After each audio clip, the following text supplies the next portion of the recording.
আরো কাছাকাছি।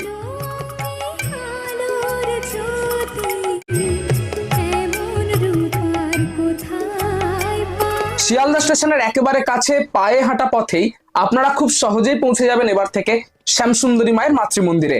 মহালয়ার পূর্ণ লগ্নে মায়ের আবির্ভাব তিথিতেই অর্থাৎ জন্মদিনের দিনই সকল ভক্তদের জন্য খুলে গেল মায়ের নতুন স্থায়ী মাতৃমন্দিরের দরজা।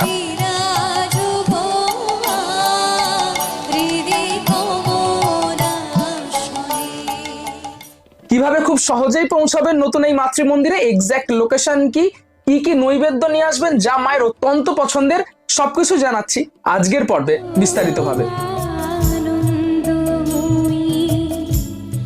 মা যে জাগ্রত জীবন্ত, ভক্তরাই পেয়েছেন তার প্রমাণ। কেউ শুনেছেন মায়ের নূপুরের শব্দ, কেউ পেয়েছেন স্বপ্নাদেশ, আবার কেউ কেউ পেয়েছেন শিশুরূপী মায়ের দর্শন।